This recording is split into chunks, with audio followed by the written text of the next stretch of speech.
Cyber నేరగాళ్లు కొత్త రకాల మోసాలకు గురిచేస్తున్నారని, నేరగాళ్ల బారిన పడవద్దని చీరాల రూరల్ సీఐ శేషగిరిరావు అన్నారు. చీరాల ఇంజనీరింగ్ కళాశాలలో ఈనాడు ఈటీవీ ఆధ్వర్యంలో సైబర్ నేరాలపై అవగాహన సదస్సు నిర్వహించారు. కార్యక్రమంలో కళాశాల ప్రిన్సిపల్, అధ్యాపకులు, విద్యార్థులు పాల్గొన్నారు. దేశవ్యాప్తంగా సైబర్ నేరాలు రోజురోజుకు పెరుగుతున్నాయని, అప్రమత్తంగా ఉండాలని సూచించారు. సెల్ ఫోన్ వాడకం ప్రతి వ్యక్తికి నిత్యకృత్యంగా మారిందని, దీంతో సైబర్ నేరగాళ్లకు ఆయుధంగా మారిందని తెలిపారు. తెలియని వ్యక్తుల నుంచి ఫోన్ కాల్ వస్తే 1930 నెంబర్కు ఫోన్ చేసి సమాచారం ఇవ్వాలన్నారు.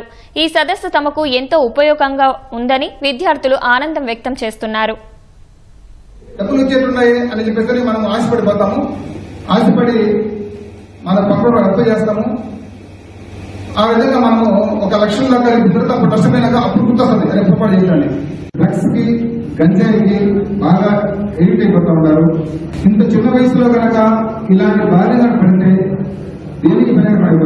ఒక మెసేజ్ ఏదన్నా పెట్టేసి, ఏదన్నా లింక్ ఏదన్నా టెక్స్ట్ ద్వారా కానీ, వాట్సాప్ ద్వారా కానీ, ఏదన్నా ఫోటో ద్వారా కానీ అలా పెట్టేసేసి ఒక్క క్లిక్ ఇస్తే మన పర్సనల్ ఇన్ఫర్మేషన్ మొత్తం ఆ సైబర్ నేరగాళ్ళకి వెళ్ళిపోతుందండి.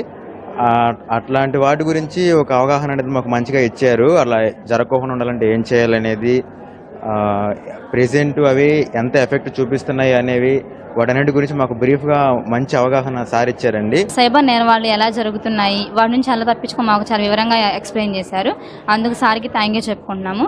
అట్లనే మేము ఈ రోజు నుంచి మేము ఎప్పుడైనా సరే సైబర్ నేరాల గురించి ఎవరికైనా చెప్పాలి అంటే మేము మంచిగా వాళ్ళకి ఎక్స్ప్లెయిన్ చేస్తాము. ఎవరన్నా బారిన పడితే 1930 కాల్ చేయమని చెప్పి వాళ్ళకి సలహా ఇస్తాము. ఈనాడు ఈటీవీ ఆధ్వర్యంలో సైబర్ నేరగాల గురించి చెప్పారు. అది మాకు చాలా ఉపయోగపడింది చెప్పడం వల్ల. దానివల్ల మేము చాలా నేర్చుకున్నాము. మా చుట్టూ ఉన్న వాళ్ళకి కూడా చెప్పి మంచిగా ఉండేలా చూసుకుంటాము. దానివల్ల ఏమన్నా ఇబ్బంది ఏమైనా వస్తే 1930కి కాల్ చేపిస్తాము.